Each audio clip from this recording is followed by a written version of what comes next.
New Orleans, Louisiana, 7:38 a.m. Sunlight cut through the humid morning haze, glinting off storefront windows along Bourbon Street. The jazz echoing from a second-floor balcony made the city feel alive, unbothered, unaware. Dr. Marcus Ellison, 42, walked briskly down the sidewalk in a charcoal gray suit and polished Oxfords, his leather briefcase bouncing lightly against his leg. He had the look of a man on a mission, focused, poised, punctual. A respected physician and the city's director of public health initiatives, Marcus was en route to deliver the keynote at the statewide Health Equity Summit. His Lexus had broken down 3 blocks back. Rather than wait for roadside assistance, he chose to walk. After all, the summit was too important to miss. Across the street, a patrol car sat idling, engine rumbling low. Inside, Officer Bradley Knox, recently transferred from rural Alabama, narrowed his eyes as he tracked Marcus through the windshield. Black male, suit, walking fast, wrong neighborhood, he muttered, flipping on the cruiser's lights.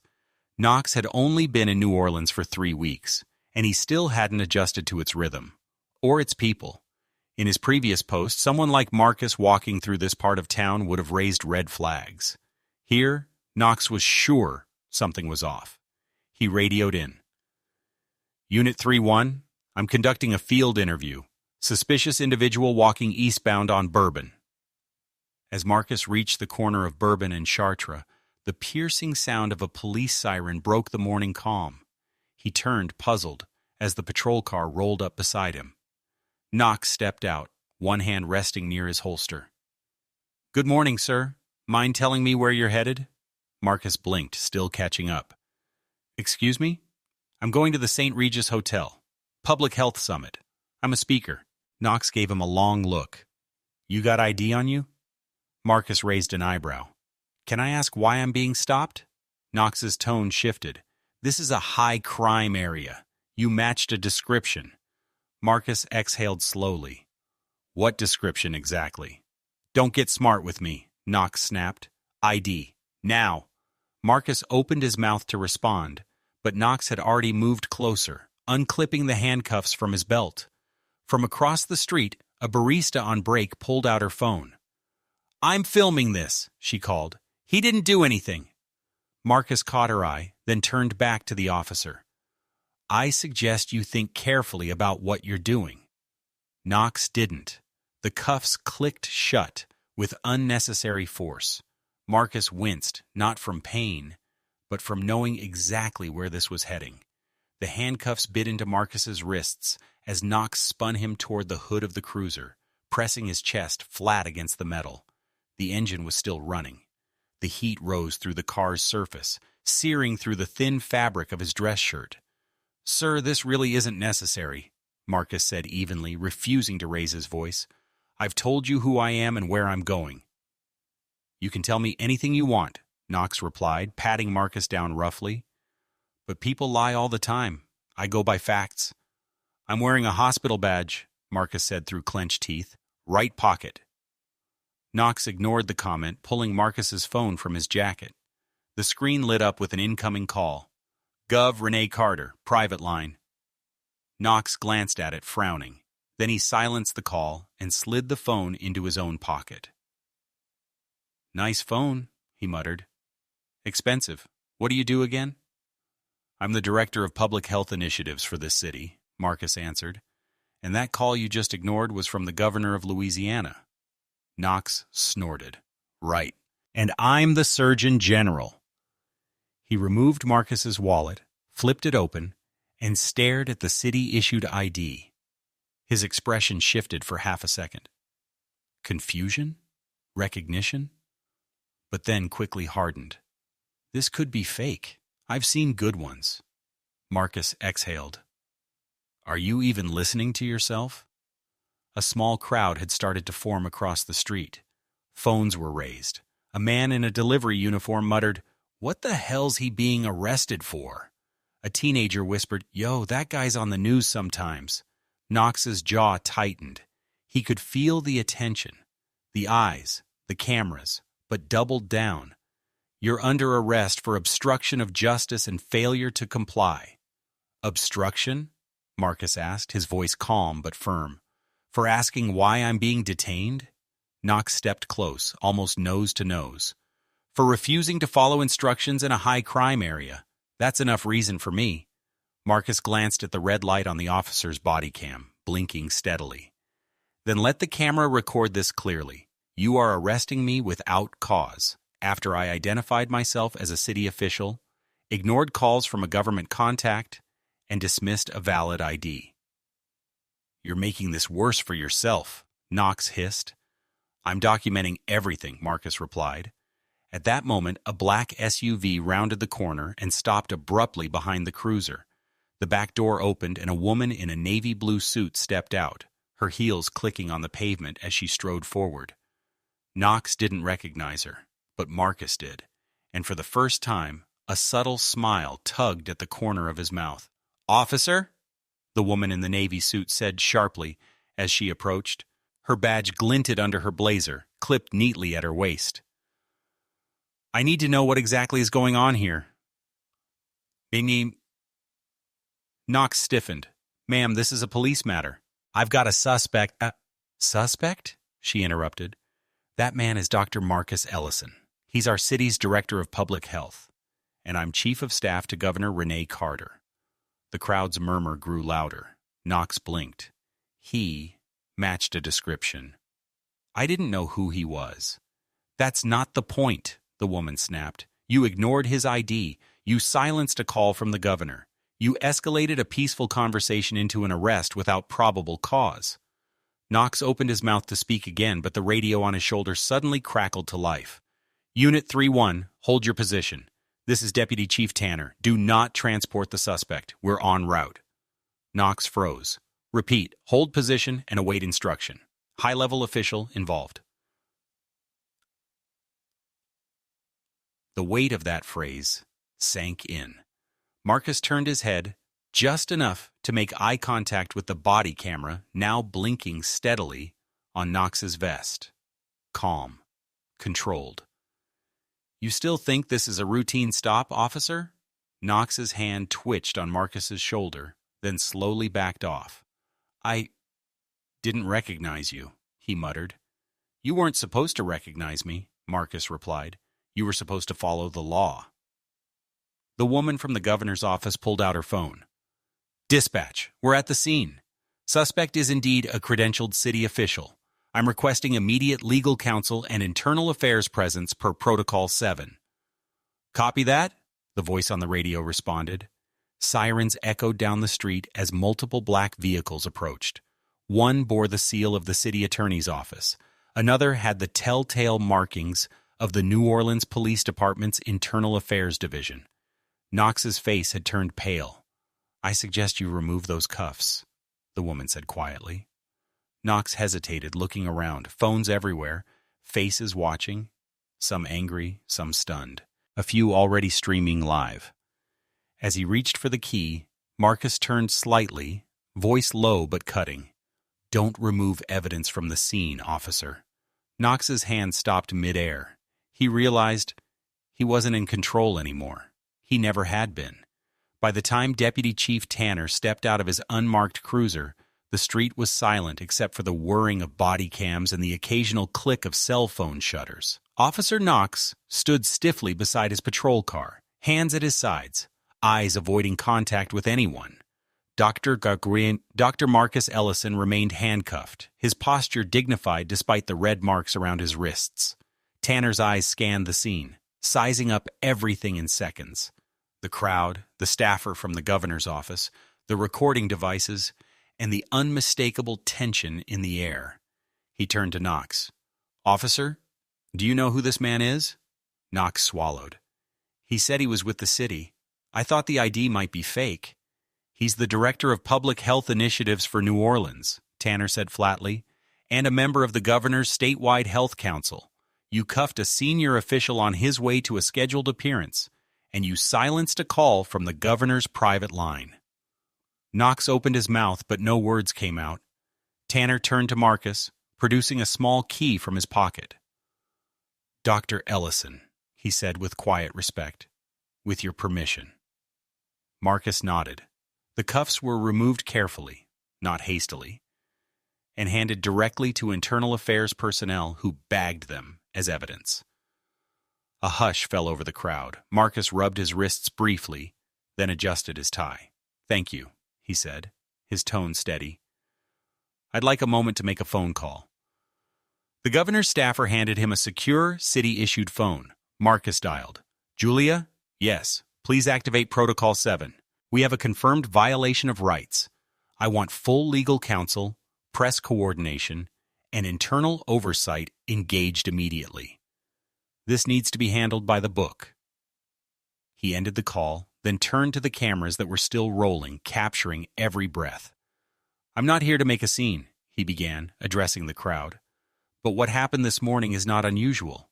It's just unusually public, and that matters." The staffer from the governor's office stepped forward. "Dr. Ellison, I've spoken to the governor. She's asking to delay the summit's opening remarks until you arrive, or until you say otherwise." Marcus looked at the now nervous Knox, then at the street full of onlookers and phones. "I'll be there," he replied. "But we won't be talking about healthcare first. We'll be talking about accountability." Tanner nodded silently. As Marcus stepped into one of the black SUVs waiting nearby, the crowd parted respectfully. A teenager recording on his phone muttered to his friend, "Yo, that dude's about to change everything." He was right. By noon, every newsroom in New Orleans, and half the nation, had footage of a black city official in handcuffs, calmly invoking his rights while a white officer dismissed them. The hashtags #EllisonRights and #WalkingWhileBlack were trending. Local radio hosts called it New Orleans George Floyd moment, without the fatal ending. But for Dr. Marcus Ellison, the goal wasn't headlines. It was accountability. At City Hall, he met immediately with the mayor, chief of police, and legal counsel. The tone was focused, not frantic. Marcus had come prepared. "I want a full investigation," he said. "Internal affairs, civilian review board, body cam audit. But not just about me. I want every stop Officer Knox has made since he transferred here reviewed." The mayor nodded. "You'll have it. And I want my experience to be treated like any citizens should be," Marcus added. "No shortcuts, no special favors. If the system can work for me, it can work for everyone." Within 24 hours, Internal Affairs launched a formal inquiry. Officer Knox was placed on administrative leave pending the outcome. But what the investigators uncovered went far deeper than a single incident. Knox's body cam footage revealed he had muted his audio multiple times, a violation of protocol. Yet forensic lip readers confirmed his words. "Looks like he's playing dress-up. Probably thinks he belongs here." His personnel file from his previous department in Alabama showed 6 prior complaints for racial profiling. None had led to disciplinary action, but buried emails revealed a pattern of brushing complaints under the rug. Not just about Knox, but other officers too. Worse still, the arrest report he filed about Marcus included multiple false claims, resisting, concealed weapon, hostile behavior, all disproven by video. The department had no choice but to open a broader misconduct review, not only into Knox, but into the hiring pipeline that brought him to New Orleans. Marcus followed every step closely but stayed above the noise. He gave one press conference and said only this: "This isn't about punishing one man. This is about fixing the systems that allowed him to act the way he did, and believed he'd get away with it." Under pressure, the City Council voted unanimously to pass the Transparency in Policing Act, which included independent audits of body cam footage, mandatory de-escalation, and bias training, a civilian oversight board with legal authority, psychological evaluations before and during service. At the same time, Officer Knox was formally charged with filing a false report and violating civil rights under color of law. Civil rights groups across the country took notice. CNN invited Marcus to speak. Cities like St. Louis and Atlanta reached out asking for his help in drafting their own reforms, but Marcus stayed focused. Change doesn't begin in front of a camera, he told a colleague. It begins in paperwork, in training rooms, in who we choose to hire, and who we hold accountable when they break the public's trust. And just like that, a single walk to work became a walk into history. 6 months later, the city felt different. It wasn't just the new policies, though those were real. Body cam footage was now reviewed weekly by a civilian board. Officers received quarterly training in cultural sensitivity, trauma response, and de-escalation. Recruit screening included psychological assessments designed to detect bias, the kind Officer Knox would have failed. What was different, more than anything, was the tone. People looked at police differently, and police looked at the community differently. Crime reports were down, community engagement events were up, and trust, that fragile currency, had begun to grow again. The shift was so tangible that local media started calling it the Ellison effect. But for Dr. Marcus Ellison, the transformation wasn't complete, not until one final moment. Late one Friday, as he sat reviewing grant proposals for a neighborhood health program, his assistant knocked on the office door. "Sir," she said quietly, "you have a visitor. He doesn't have an appointment, but he says you'll know who he is." Marcus looked up. "Name?" She hesitated. "Bradley Knox." The name landed like a soft thud. Marcus closed his folder, stood slowly, and nodded. "Send him in." The man who entered was almost unrecognizable. Knox no longer wore a uniform. His posture, once aggressive, almost confrontational, was now measured, even humble. He wore jeans and a button-down. No badge, no weapon. Just regret. "Dr. Ellison," he began, not sitting until Marcus motioned to the chair across from him. "I'm not here to ask for my job back," Knox said. "I'm not here to defend what I did. I just wanted to say something I should have said a long time ago." Marcus remained silent, listening. "I was wrong. I profiled you. I let my assumptions guide my actions. And I failed the oath I took when I put on that badge. I've been working with a nonprofit now, doing dialogues between officers and the communities they serve. I talk about that day. I use it as a lesson." He paused. "You didn't just expose what I did. You exposed who I was and who I could become if I didn't change." Marcus finally spoke. "Change is a process, not a performance. You'll be measured by what you do next, not what you say now." Knox nodded slowly. "I understand. I just wanted to say it face to face." As he stood to leave, Marcus added, "You're not the only one who changed. That day changed this city." After Knox left, Marcus walked to his office window. Outside, a patrol officer was laughing with 2 teenage boys on skateboards, helping one of them fix a loose wheel. A year ago, that moment might have looked different. More suspicious than sincere. Now, it looked like progress. A cool spring breeze swept across the courtyard outside the newly dedicated Community Public Safety Training Center. The building was modern, glass, steel, and sunlight. But what truly made it revolutionary wasn't the architecture. It was the philosophy it represented. Inside, future officers no longer trained solely on tactical response. Now they learned implicit bias recognition, cultural humility, and how to de-escalate tension without drawing a weapon. Every cadet spent time doing community service, not for credit, but for connection. On a digital screen in the lobby, real-time stats scrolled past. Civilian complaints down 42%, use of force incidents down 31%, officer retention up 28%, public trust in quarterly polling at a 10-year high. And standing at the podium, cutting the ribbon with a measured smile, was the man who had once stood in handcuffs on a sidewalk, Dr. Marcus Ellison. Today isn't about what happened to me. he said into the microphone. It's about what we chose to do with it. We may sop demaumo. Behind him stood Lieutenant Rosa Hernandez, the newly promoted head of community integration, a position that didn't even exist a year ago. Beside her was Mayor Leclerc, who had championed the sweeping reforms Marcus helped draft. Reporters asked, "Dr. Ellison, do you believe the system is finally fixed?"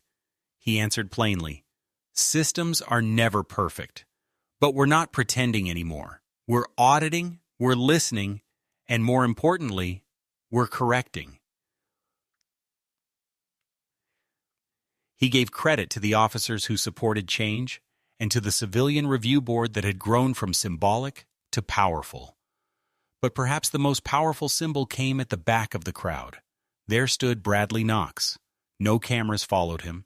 He wore no uniform. He wasn't on stage. But he was there, volunteering now as a peer educator with a police reform nonprofit, mentoring young recruits on how not to become who he once was. Marcus saw him, gave the smallest nod. That was enough. As the ceremony ended, a young black boy walked past Marcus and looked up. "Hey," the boy said, "my mom says you're the reason cops aren't so scary anymore." Marcus knelt to meet his eyes. "I hope that's true," he said. "But if it's not, you tell someone. Promise?" The boy grinned. "Promise." As the crowd dispersed, the media wrote headlines. Some praised, some criticized. That was politics. But what couldn't be denied was this. A man was stopped on the street for walking while black. He left the handcuffs behind. But he never let go of the moment. He used it. He turned it. And in doing so, he made sure every citizen, regardless of race, rank, or clothing, had the right to walk freely, not just in New Orleans, but anywhere.